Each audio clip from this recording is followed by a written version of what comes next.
There's a massive new travel requirement coming your way, and it's going to affect almost every person who doesn't live in Europe but wants to go there for a holiday. You'll have to register online, provide a lot of personal details, and even pay a fee just for the privilege, all before you even leave your own country. And if you think you can skip it, you won't even make it out your own country.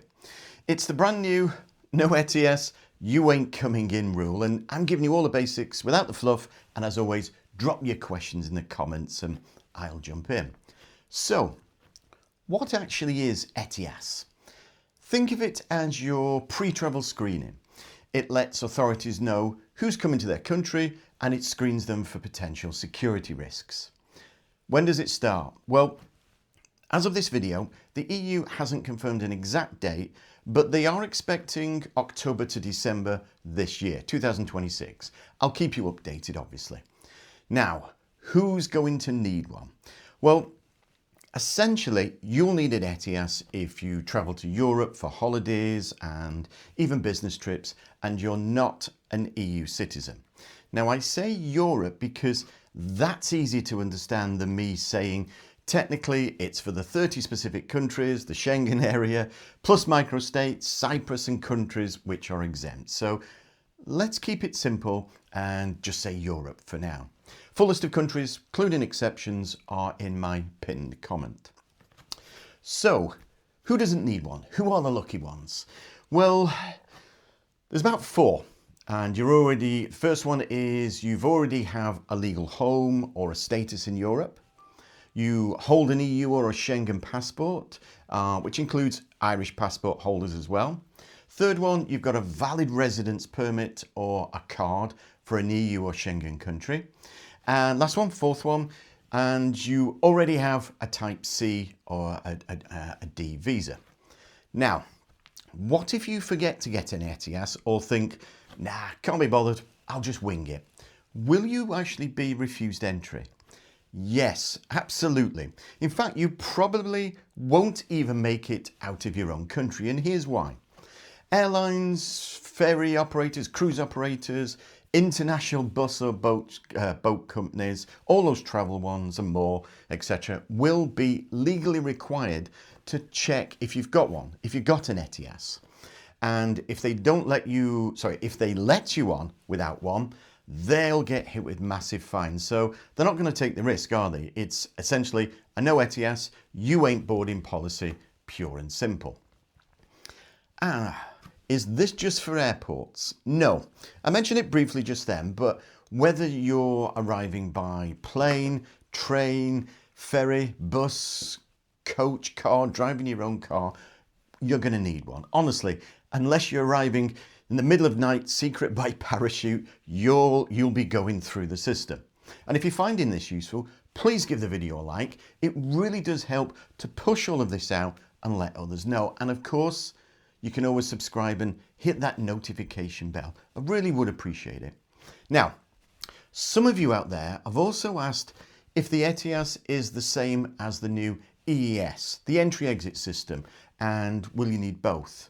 Well, even though they're two completely different things, the chances are, yes, you will indeed need both. So here's the simplest way to tell them apart and think you do. ETIAS. Think of it as your permission to travel to Europe. This is something you must do before you pack your suitcase.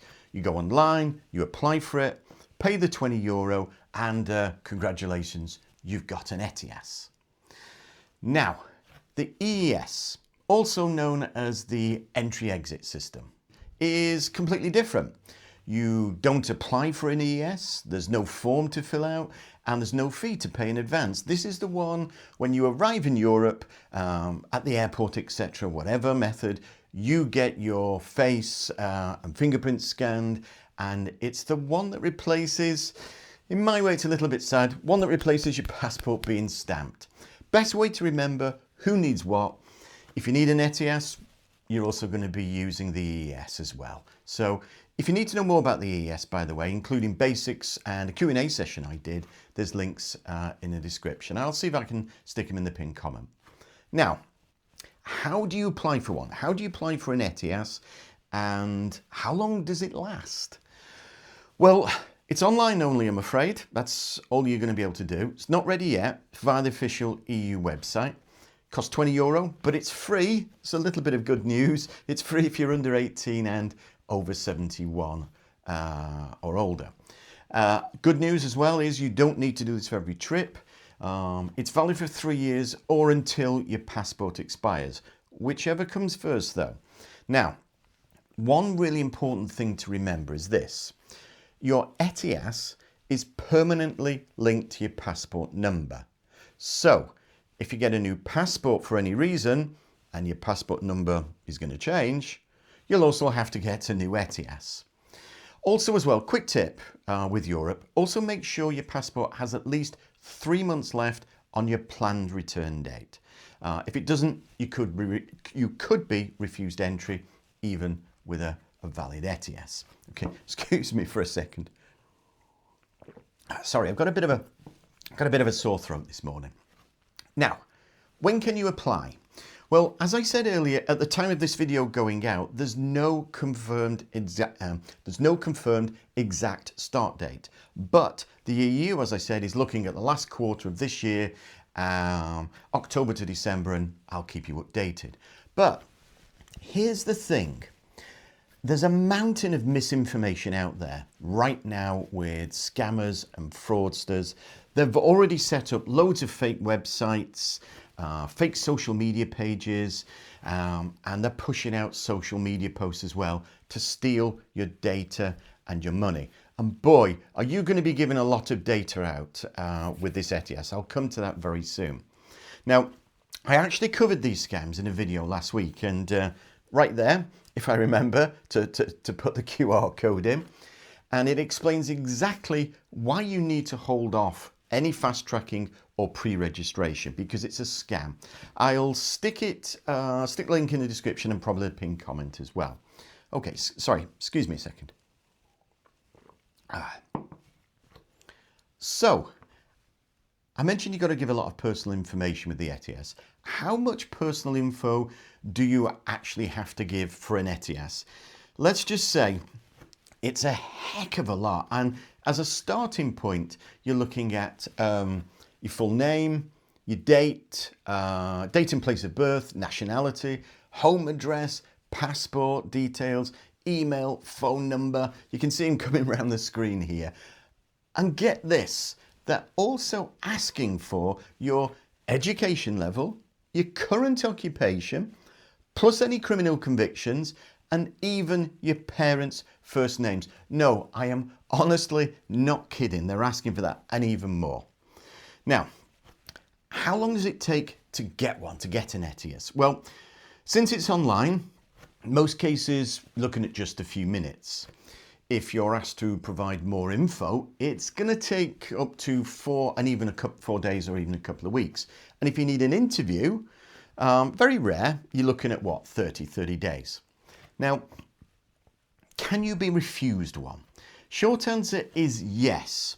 And personally, I see it happening for 3 reasons. First one, simple mistakes. When you're applying for it online, if you make a typo with your passport number, remember, passport number linked to your ETIAS. So you might put a 0 in instead of an O or vice versa.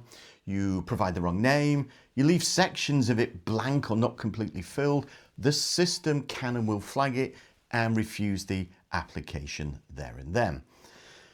Second one, security or immigration flags. Now what I'm talking about here is the system checks your details against all the international security databases. Talk about Big Brother watching.